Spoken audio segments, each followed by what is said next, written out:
बिस्मिल्लाहिर्रहमानिर्रहीम। Dear students, welcome back. और आज हमारा चैप्टर 4 का पार्ट बी है।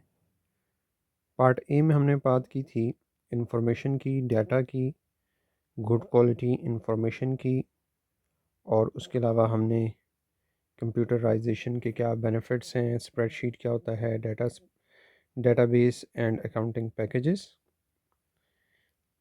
ये हमने लास्ट पढ़ लिया था। आज हम देखेंगे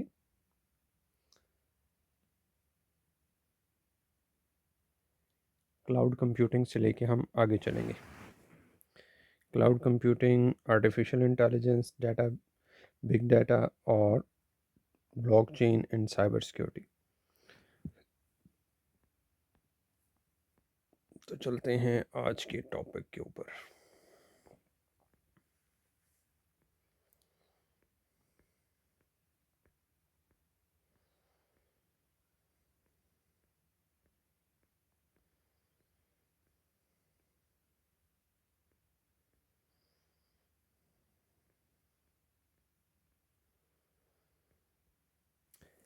क्लाउड कंप्यूटिंग। अच्छा, क्लाउड कंप्यूटिंग क्या है? कहता है it's a computing based on internet. हमें फिज़िकल सर्वर्स की ज़रूरत नहीं होती। कहता है it avoids the need for softwares, application, servers and services stored on physical computers. जिस तरह अभी हम जूम पे क्लास ले रहे होते हैं, और अगर आपके पास पेड वर्जन है तो हमें क्लाउड में जो क्लास है उसको हम रिकॉर्ड करते हैं तो वो क्लाउड में सेव हो जाती। उसमें हमारा जो सिस्टम है, जो कंप्यूटर है, इसमें स्टोर करने की ज़रूरत नहीं है। और वो डाटा हमारा कहाँ पे सेव हो रहा है, हमारे लेक्चर्स कहाँ पे सेव हो रहे हैं? क्लाउड में। और उसको जब भी एक्सेस करना चाहूँ मैं एक्सेस कर सकता हूँ। मेरे पास आईडी पासवर्ड है, उसमें मैं जितना जब जहाँ से भी मैं किसी भी कंट्री में हूँ, कहीं पे भी हूँ, और अगर मैं उसको एक्सेस करना चाह रहा हूँ, डाउनलोड करना चाह रहा हूँ, तो मैं कर सकता हूँ। तो उसे हम क्या कहते हैं जी? ये क्लाउड में आपने क्लाउड में इतनी स्पेस मिली हुई है। तो कहते हैं instead it store these with cloud services provider who store these things on the internet and grant access to authorise user.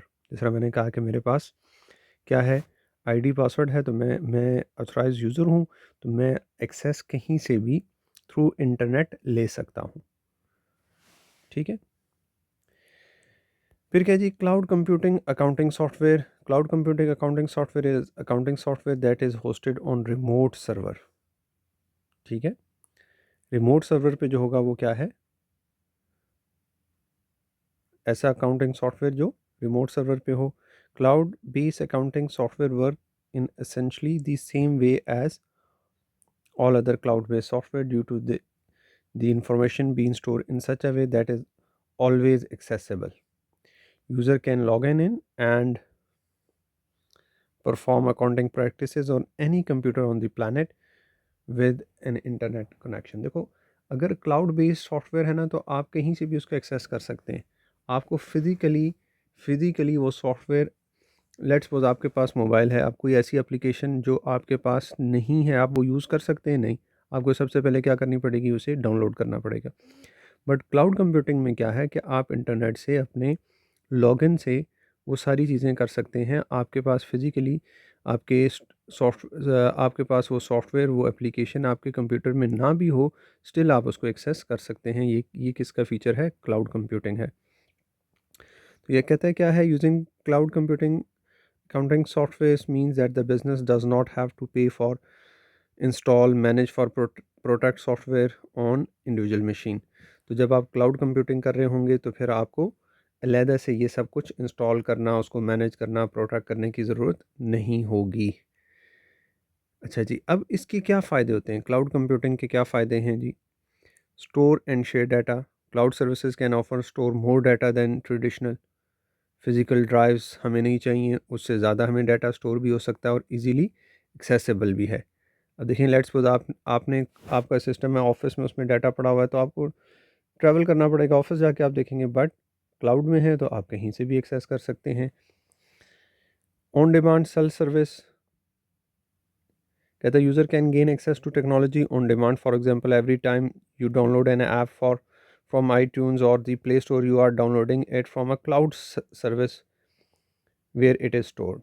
तो ये जब भी हम कोई भी कहता है आप ऐप कोई भी चीज़ डाउनलोड कर रहे हैं तो वो कहाँ से डाउनलोड कर रहे हैं, क्लाउड सर्विस से। फ्लेक्सिबिलिटी है, फ्लेक्सिबिलिटी किस तरह है कि देखो हर टाइम वर्कर्स को प्लग नहीं करना पड़ेगा नेटवर्क को स्टार्ट करने के लिए, तो आप किसी भी जगह से काम कर सकेंगे। कोलैबोरेशन है, the cloud facilities better workforce collaboration, more competitive, smaller जो फर्म्स हैं वो भी एक्सेस कर सकती हैं इस टेक्नोलॉजी को।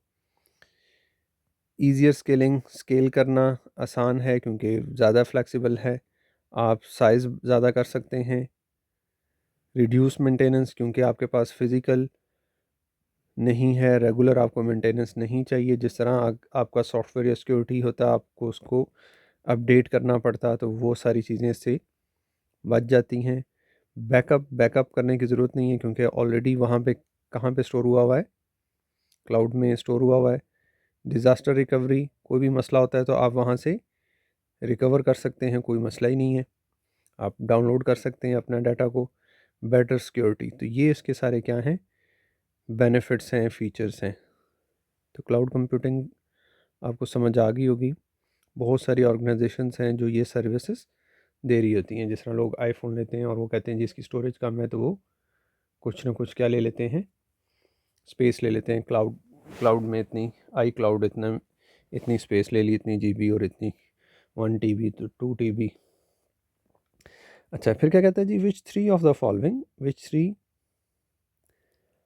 Following are disadvantages of cloud computing. Cloud computing के डिसएडवांटेजेस क्या हैं? स्केलेबिलिटी, ये तो एडवांटेज था। कॉन्ट्रैक्ट मैनेजमेंट, यस आपका कॉन्ट्रैक्ट होगा। Reliance on third party, yes क्योंकि क्लाउड सर्विसेज कोई हमें थर्ड पर्सन दे रहा है। Potential job losses, yes job lose हो जाएगी जैसे ही क्लाउड कंप्यूटिंग आएगी, तो बहुत सारे लोगों की जॉब चली जाएगी। रिड्यूस फ्लेक्सिबिलिटी, तो 3 जो डिसएडवांटेजेस हैं वो क्या है इससे, contract management, reliance on third party and potential job losses, lose हो जाएगी। दूसरा हमारे पास है जी एआई तो आजकल आप सारे देख रहे हैं, आप यूज़ भी करते होंगे, बहुत सारे स्टूडेंट्स भी यूज़ करते हैं। ख़ास तौर पे जब असाइनमेंट्स और डिफरेंट टास्क कर रहे होते हैं तो एआई में बहुत सारे नॉर्मली जो स्टूडेंट्स हैं वो चैट जीपीटी को यूज़ कर रहे हैं। तो कहते हैं what is AI? AI is artificial intelligence, is an area of computer science that emphasizes the creation of intelligent machine that work and react like human beings। ऐसी मशीन बनाई जाए, ऐसी इंटेलिजेंट मशीन जो किस तरह से काम करे, इंसानों की तरह। Some of activities that computers with AI are designed for include voice recognition, जिस तरह आप अक्सर देखते हैं सीरी सिस्टम, वो एप्पल वाले नहीं कर रहे होते, हेलो सीरी बताएं मुझे ये बता दो, ये कर दो, वो सारा क्या है, वो वॉइस रिकग्निशन है। प्लानिंग, लर्निंग, प्रॉब्लम सॉल्विंग, इन सब में क्या यूज़ हो रहा है, आर्टिफिशियल इंटेलिजेंस यूज़ हो रही है। जिस तरह देखो उसने कहा एप्पल जिस तरह सीरी सिस्टम है और अमेज़ॉन में एलेक्सा है, तो ये सारे क्या हैं, वॉइस रिकग्निशन है। मशीन लर्निंग क्या है? कहते हैं most recent advancement in AI have been achieve by applying machine learning. Machine learning क्या है कि हम ऐसी मशीन डेवलप करें जो डिटेक्ट करती है किसको, पैटर्न्स को, and learn how to make prediction and recommendation by processing data and experiences rather than by explicit programming instruction. हम उसमें ये नहीं है कि पहले से एक प्रोग्रामिंग इंस्ट्रक्शन दे दें, बट वो क्या करती है, एल्गोरिथम्स को डिटेक्ट करती है, पैटर्न्स देखती है, प्रेडिक्शन करती है और उसके मुताबिक क्या करेगी, आपको इंस्ट्रक्शंस दे देगी। उसे हम क्या कहते हैं, मशीन लर्निंग। फिर क्या जी, एआई एंड अकाउंटेंसी। अकाउंटेंसी में भी एआई आने के साथ बहुत सारी डेवलपमेंट हो रही है। बहुत सारे लोग आप देख रहे हैं कि जी एआई आने से जॉब्स जो है एआई रिप्लेस कर रही है किसको, ह्यूमंस को रिप्लेस कर रही है बहुत जगह पे। और बहुत जगह ऐसी भी हैं जहाँ पे एआई अभी रिप्लेस नहीं भी कर सकती। तो अब जो भी अकाउंटेंट है वो अपनी जो स्किल्स हैं उसके साथ वो किस चीज़ को ऐड कर रहा है, एआई को भी ऐड कर रहा है। तो एआई कहाँ भी यूज़ होगी, कहता है to code accounting entries, to recognise word constitute normal activity, to improve fraud detection, to forecast revenue, to improve access. तो ये सारा कुछ भी एआई से हो रहा है। तो अंडरस्टैंडिंग 7 क्या कहता है, सिंपली कहता है बताओ एआई क्या होता है। Programming with your own intelligence, नहीं। Making a machine intelligent, yes. Putting more memory into computer, no. Backing up data, enabling more efficient data recovery, no. तो इसका मतलब क्या है, B is the correct option. Next क्या है जी, big data. Big data से ज़रूर आपको सवाल भी आएगा, इसमें हम आगे चल के वीज पढ़ेंगे तो आपको कोई ना कोई वी ज़रूर आएगा।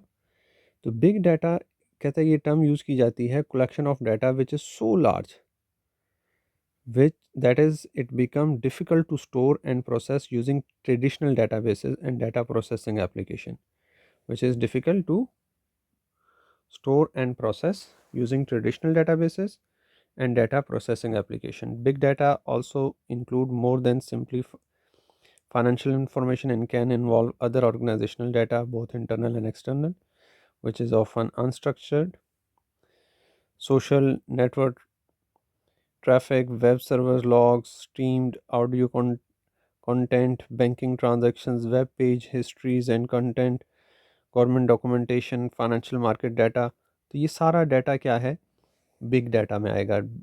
बिग डाटा क्या है, वैसे तो कोई इसकी ख़ास डेफिनेशन नहीं है। जहाँ पे हमारे पास डाटा, बहुत ज़्यादा डाटा आ रहा हो, बहुत लार्ज क्वांटिटी में डाटा आ रहा हो, जो ट्रेडिशनल डाटाबेस जिसको प्रोसेस नहीं कर सकती, उसे हम कहते हैं ये बिग डाटा है। अब बिग डाटा के बहुत सारे फीचर्स होते हैं, अभी एक एक करके देख लेते हैं। ये देखो, एक क्या है, वॉल्यूम। तो हमने क्या कहा, this refer to significant amount of data that the organisation need to store and process.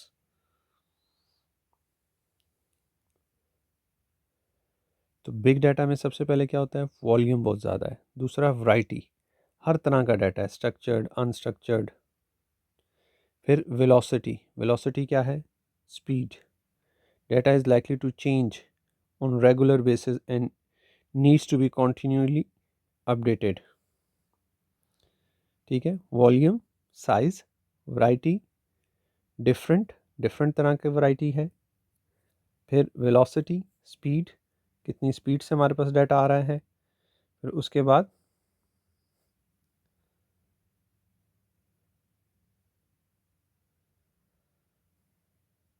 वेरोसिटी,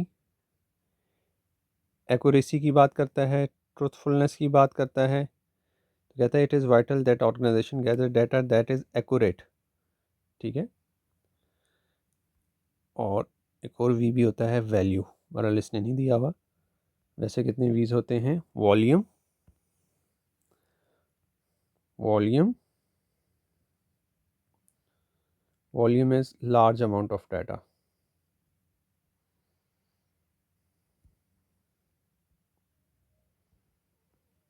velocity,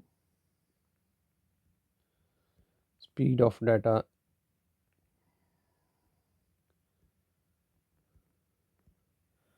variety,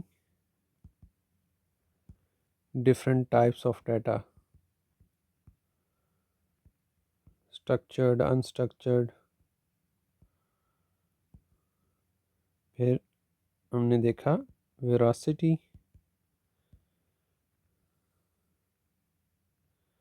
ये बात करता है डाटा एक्यूरेसी की। और एक और था, वो क्या था, वैल्यू। ठीक है, सो ये 5 वीज होते हैं बिग डाटा के। अच्छा चलो अब देखते हैं अंडरस्टैंडिंग में क्या कहता है जी।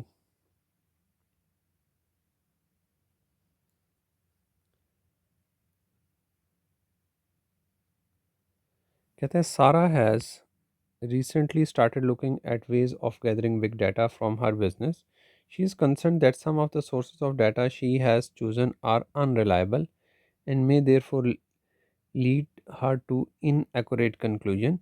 Which of the Gartner's features may be missing from Sarah's big data? तो देखो उसने कहा था ना, एक्यूरेसी की बात की थी, ट्रुथफुलनेस की बात की थी, तो वो फिर क्या है? वेरासिटी। अभी हमने बात की थी डाटा एक्यूरेसी पे, उसका मसला आ रहा है, तो कौन सा वी मिसिंग है? वेरासिटी। बेनिफिट्स क्या हैं?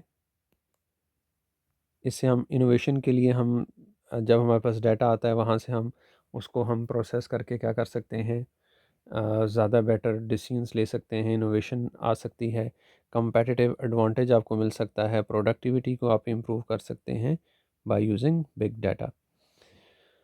तो क्या ये डाटा जो है ये अकाउंटेंसी या ऑडिट में भी यूज़ किया जा सकता है? तो बिल्कुल यूज़ किया जा सकता है बिग डाटा से। देखो मैनेजमेंट अकाउंटिंग क्या ले सकती है? कहता है big data is contributing to the development of effective management control system and budgeting process.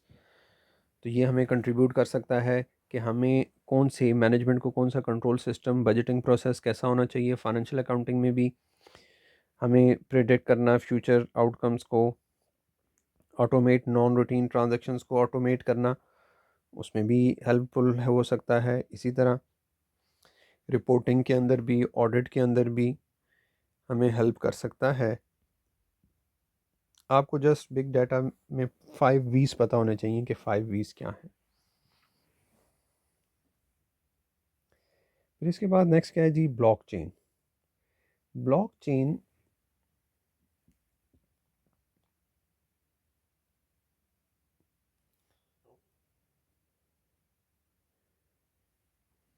Blockchain एक डिसेंट्रलाइज्ड डिजिटल लेजर होता है जो यूज़ किया जाता है record transaction across many computers, ताकि ये जो रिकॉर्ड है ये चेंज ना किया जा सके। जब तक आप सबको चेंज नहीं करेंगे, सारे मुत्तफिक नहीं होंगे, तब तक वो ट्रांजैक्शन चेंज नहीं हो सकती। तो ये एक चेन बन जाती है, तो इसे हम क्या कहते हैं? Blockchain technology.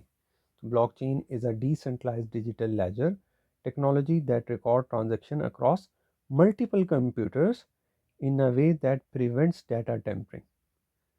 Each transaction is stored in a block, and these blocks are linked together in a chain. ठीक है? तो ब्लॉकचेन टेक्नोलॉजी क्या है? डिसेंट्रलाइज्ड डिजिटल लेजर है जिसमें हम ट्रांजैक्शन को मल्टीपल कंप्यूटर्स पे रिकॉर्ड करते हैं, और इससे क्या होता है? हर जब तक सारे कंसेंसस नहीं होगा तो हम उसे चेंज नहीं कर सकते। ठीक है जी। It has been defined by the Bank of England as the technology that allow people do not know each other to trust a shared records of event. इसका जो मेन बेनिफिट है ब्लॉकचेन का वो क्या है? वो सिक्योरिटी है। आजकल की कहते हैं डिजिटल एरा में साइबर सिक्योरिटी जो है वो की रिस्क है, तो उससे बचने के लिए हम क्या कर लेते हैं? कौन सी टेक्नोलॉजी यूज़ कर लेते हैं? ब्लॉकचेन कर लेते हैं। This is because traditional system has close and so modification to data have been carried out by just one party. और सिस्टम अगर हैक हो जाता था तो उसे ईज़िली हैक हो सकता था, बट ब्लॉकचेन में आप एक जगह से उसे जाके अल्टर नहीं कर सकते, चेंज नहीं कर सकते। इसको हम क्या कहेंगे? ब्लॉकचेन। ठीक है जी। तो कहता है ब्लॉकचेन क्या करता है? एक इफ़ेक्टिव कंट्रोल मैकेनिज़्म है, और ये किस लिए है? साइबर सिक्योरिटी रिस्क से बचने के लिए है। ठीक है। It is record keeping mechanism that is open और public, as it is form of distributed ledger. It has been described as a form of collective bookkeeping. ठीक है। की फीचर्स क्या हैं? In a blockchain system transaction are recorded by number of participants. एक नहीं, एक से ज़्यादा पार्टिसिपेंट्स इसे रिकॉर्ड कर रहे होते हैं। फिर when a transaction take place between buyer and a supplier, the detail of deals are recorded by everyone. The process of verifying the transaction is carried out by computers. When a new block is added to the blockchain, it is linked to the previous block using a cryptographic hash generated from the content of the previous block. तो इसीलिए फिर हम उसे जब नई transaction आएगी वो previous block के साथ होगी तो वो एक चेन बन जाएगी और उसे हम क्या कहेंगे, ब्लॉक चेन टेक्नोलॉजी कहेंगे। ठीक है, तो आपको क्या पता होना चाहिए कि ब्लॉक चेन टेक्नोलॉजी किस चीज़ को एड्रेस करती है, साइबर सिक्योरिटी को एड्रेस करती है। और ये क्या है, ये digital decentralised digital ledger technology है जिसका एम क्या होता है, ट्रांजैक्शन को रिकॉर्ड करना अक्रॉस मल्टीपल कंप्यूटर्स ताकि आपका डाटा टेम्परिंग से बच सके। ठीक है जी, फिर क्या कहते हैं जी, relevance of blockchain to accountants, reducing the cost and maintaining and reconciling ledgers, providing absolute certainty over the ownership and history of assets, freeing up time to allow staff to concentrate on other responsibilities। मतलब आप cyber security से हट के आप बाकी चीज़ों के ऊपर काम कर रहे होते हैं। नेक्स्ट क्या है जी, साइबर सिक्योरिटी। साइबर सिक्योरिटी किस चीज़ को रेफ़र करता है, this refers to the practice of protecting computers.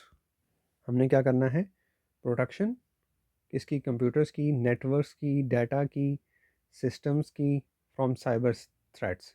जिस तरह नहीं हैकर्स होते हैं, हैकिंग होती है, उससे बचने के लिए हम जो यूज़ करते हैं जो सिस्टम यूज़ कर रहे हैं या जो कंसेप्ट है उसे हम क्या कहते हैं, साइबर सिक्योरिटी। तो देखो साइबर सिक्योरिटी क्या है, is a protection of internet connected system including hardware, software, data and from cyber attacks. अब अक्सर हम क्या करते हैं साइबर सिक्योरिटी में, जो भी इंटरनेट कनेक्टेड सिस्टम्स हैं वहाँ पे एक रिस्क ज़रूर होता है, साइबर अटैक्स हो सकते हैं। तो एक तो हम ये भी करते हैं अक्सर कि एक सिस्टम हमने, जिस तरह मैंने अपना जो एक सिस्टम रखा हुआ है जिसमें ना कंप्यूटर लेक्चर्स रिकॉर्ड कर रहा होता हूँ, उस पर अभी तक कभी भी इंटरनेट का एक्सेस नहीं है, उस पर इंटरनेट कभी लगाया ही नहीं है। क्यों नहीं किया, कि उसमें सिर्फ हम रिकॉर्डिंग कर रहे होते हैं और उसका कोई इंटरनेट के साथ कोई लिंक नहीं है, वो डायरेक्ट उसके साथ कैमरे के साथ अटैच करते हैं उस सिस्टम को और उसी में रिकॉर्डिंग सारी रहती हैं। उससे क्या है, कोई भी वायरस और अटैक से वो बचा रहता है। ठीक है, तो साइबर अटैक क्या होता है, किसी ने भी डेलिबरेटली अटेम्प्ट किया, किसी इंडिविजुअल ने या ऑर्गेनाइजेशन ने to breach the information system of another individual और ऑर्गेनाइजेशन। ठीक है, the attacker seek some type of benefit from disturbing the victim's network. अक्सर आपके सामने डिफरेंट लिंक्स आ जाते हैं और आप वो लिंक ओपन करते हैं, लिंक ओपन करने से आप उसे जो है ना अपना डाटा शेयर कर रहे हैं और आपको नहीं पता होता। तो इस तरह के जो अटैक होते हैं वो साइबर अटैक्स होते हैं, उनसे वो बेनिफिट लेते हैं। अगर हो सकता है वो आपके जो आईडी और पासवर्ड्स हैं वो उन तक पहुंच गए, या आपकी कोई सेंसिटिव इन्फॉर्मेशन है आपका कंपटीटर ने ले ली। ठीक है, तो कहते हैं in the computing context security comprise cyber security and physical security both are used by organisation to protect against unauthorised access to data and system. कहते हैं देखो, एक तो साइबर सिक्योरिटी होती है और एक फ़िज़िकल है। फ़िज़िकल तो आपको नज़र आता है कि जी ये गार्ड खड़ा हुआ है, इधर अंदर नहीं जाना, ये दरवाज़ा लॉक है, इधर ये कोई खोल नहीं सकता, तो ये क्या है, ये तो फ़िज़िकल सिक्योरिटी है। बट हमें डाटा को प्रोटेक्ट करने के लिए क्या करना पड़ता है, हमने साइबर सिक्योरिटी भी, जिसमें आप देखो नेटवर्क सिक्योरिटी होती है, जिसमें हम फायरवॉल्स बना लेते हैं। ठीक है,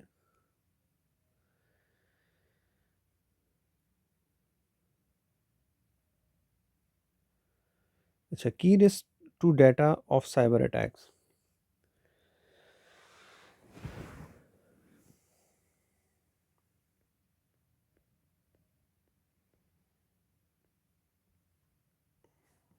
बस ये थोड़ा सा रह गया। कहता है a number of different technical methods are developed by cyber criminals. There are always new methods proliferating, and some of these categories overlap, but these are the terms that are most likely to hear discussed. malware, short for malicious software. It is software designed to cause damage to a single computer, server, or computer network. Worms, viruses, and Trojan are always varieties of malware distinguished from one another by the means by which they are reproduced and spread. These attacks may render a computer or network inoperable or grant the attacker access so that they can control the system remotely.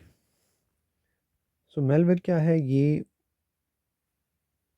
Any software जो किस लिए design किया गया है, harm पहुंचाने के लिए, disturb करने के लिए कंप्यूटर सिस्टम को, नेटवर्क को या डिवाइस को, तो उसे हम क्या कहते हैं? मेलवेयर कहते हैं। और ये क्यों यूज़ किया जाता है? टू स्टील सेंसिटिव डाटा, और आपकी फाइल्स को डैमेज करने के लिए, अनऑथराइज्ड गेन एक्सेस करने के लिए क्या यूज़ किया जाता है? मेलवेयर। दूसरा क्या है जी? Next is phishing is a technique by which cyber criminals craft emails to fool a target into taking some harmful action.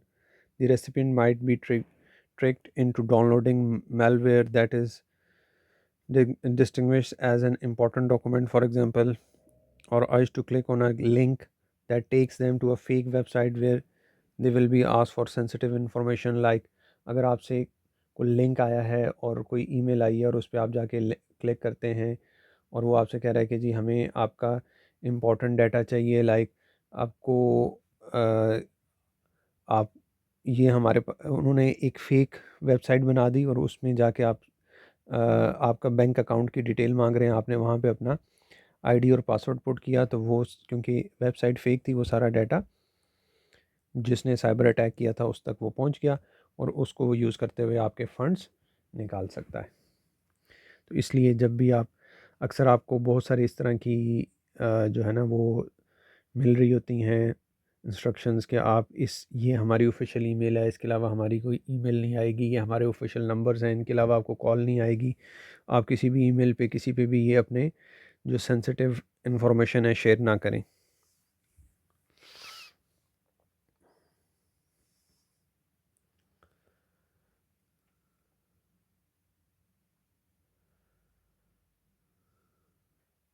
Next हमारे पास आ गया जी डिनाइल ऑफ सर्विस अटैक्स। कहता है brute force method to try stop an online service from working properly. For example, attackers might send so many traffic to a website or so many requests to a database that it overwhelms and system ability to function, making it unavailable to anybody. ठीक है, तो ये भी क्या है, हम जो किसी भी वेबसाइट पे अब जाके क्या करें, इतना ज़्यादा डाटा भेजें कि वो प्रोसेस नहीं कर पा रहा, तो वो क्या है, वो अभी सर्विस नहीं मिल रही, तो उसी टाइम में जो ये साइबर अटैक्स वाले होते हैं ये उसका फ़ायदा उठाते हैं और फिर अपनी जो फेक वेबसाइट्स हैं उनको उन पे लोगों को लेके आते हैं ट्रैफिक और वहाँ से उनकी सेंसिटिव इन्फॉर्मेशन निकाल लेते हैं। फिर क्या जी, man in the middle attacks, a method by which attackers manage to interpose themselves secretly between the user and a web service that they are trying to access. For example, an attacker might set up a Wi-Fi network with a login screen designed to mimic a hotel network. Once a user log in, the attacker can harvest any information that user send including passwords. तो अगर ये क्या है, man in the middle attack, मतलब दो networks के दरमियान आके आपका डाटा को चुराना, तो ये भी साइबर अटैक्स इस तरह भी हो सकते हैं। तो देखो जी, अंडरस्टैंडिंग 10 क्या कहती है?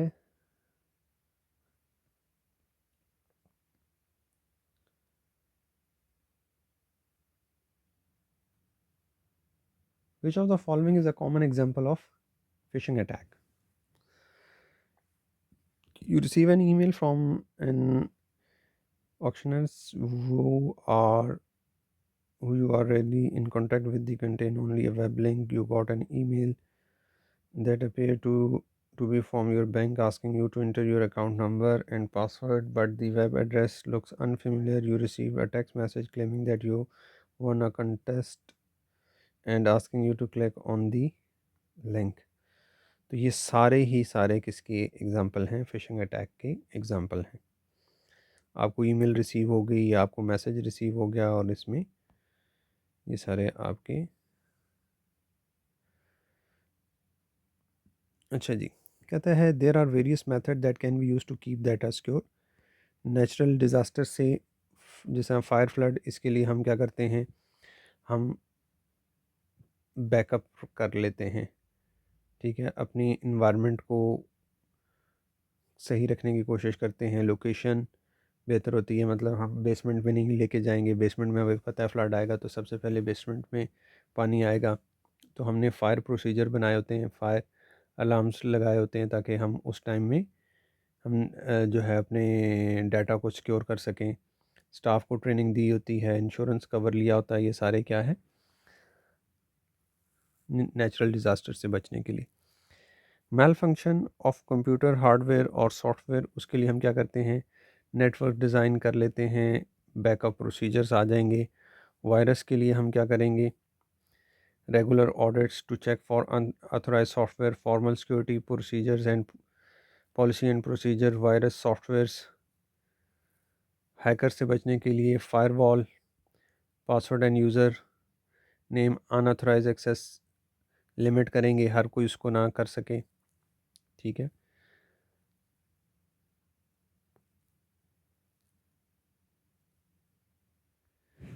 फिर क्या जी, electronic eavesdropping, user accessing private information not intended for them.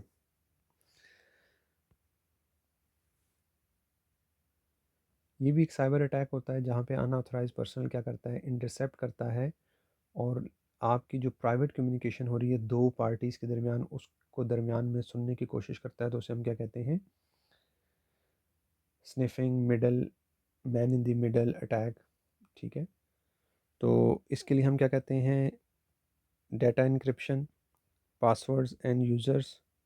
कहता है data is scrambled prior to transmission and is recovered in a readable format once transmission is complete.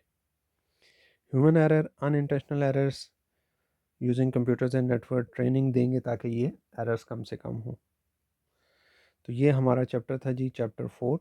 Chapter 4 में हमने क्या देखा, डाटा, इंफॉर्मेशन। फिर हमने 3 तरह के मैनेजमेंट देखी, स्ट्रैटेजिक, टैक्टिकल, ऑपरेशनल। फिर cloud computing, artificial intelligence, big data, blockchain, cyber security. 5 तरह के system, TPS, MIS, DSS, EIS, executive, spreadsheet, database, accountancy. तो ये जो आज की क्लास थी, इसमें ना आपको सिर्फ इनके डेफिनेशंस पता होनी चाहिए और क्या चीज़ है, क्लाउड कंप्यूटिंग क्या है, आर्टिफिशियल इंटेलिजेंस क्या है, बिग डाटा क्या है, ब्लॉकचेन क्या है और साइबर सिक्योरिटी क्या है। तो इनकी आपको चीज़ों का पता होना चाहिए। बाकी हम चलते हैं नेक्स्ट क्वेश्चन के ऊपर। क्वेश्चन नंबर 11 क्या कहता है जी, consider the following two statements. A transaction processing system TPS would normally be used by operational level managers. Data is facts and figures.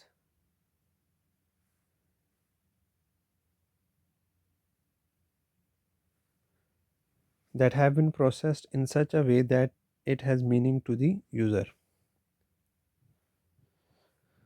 So यहाँ पे तो ये बात गलत है। डाटा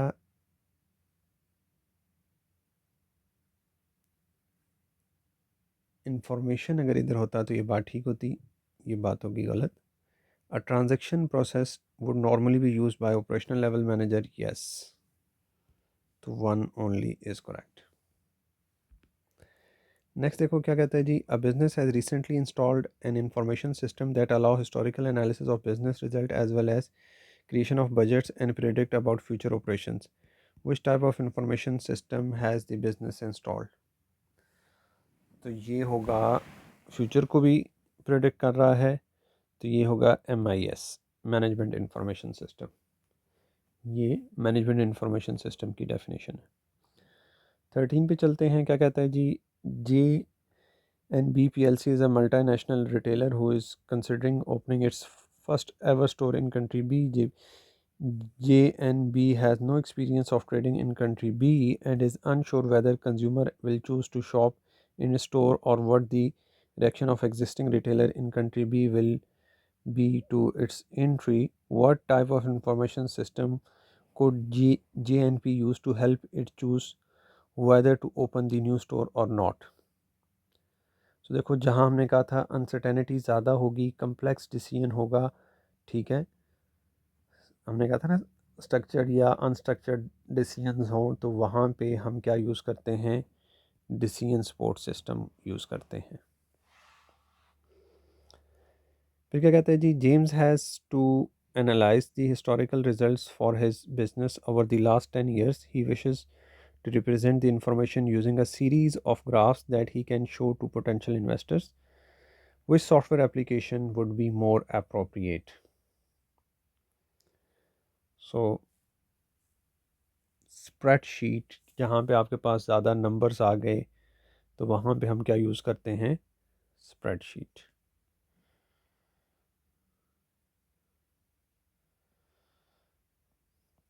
तो ये आपका जी चैप्टर था, चैप्टर 5, चैप्टर 4। कहता है who is the delivery of on demand computing resources otherwise known. ये हमने कहा था ऑन डिमांड कंप्यूटिंग किसे कहते हैं, क्लाउड कंप्यूटिंग को। Which of the following statement relating to big data are true. Which three of the following. Big data refer to any financial data over 1 billion, ऐसी तो हमने कोई बात नहीं पढ़ी थी। The defining characteristics of big data are velocity, volume and variety. Yes, ये तीन तो थे। Managing big data effectively can lead to increased competitive advantage. Yes, अगर आप उसे सही से मैनेज कर लेंगे तो आपके competitive advantage बढ़ जाते हैं। The term big data means data that comes from many sources. Big data contain both financial and non-financial data. तो एक सोर्स से भी आ सकता है, ठीक है।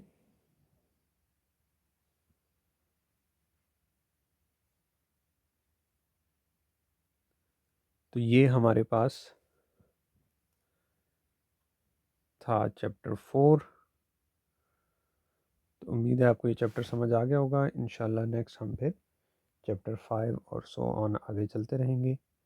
अस्सलामु अलैकुम वरहमतुल्लाहि वबरकातुहू।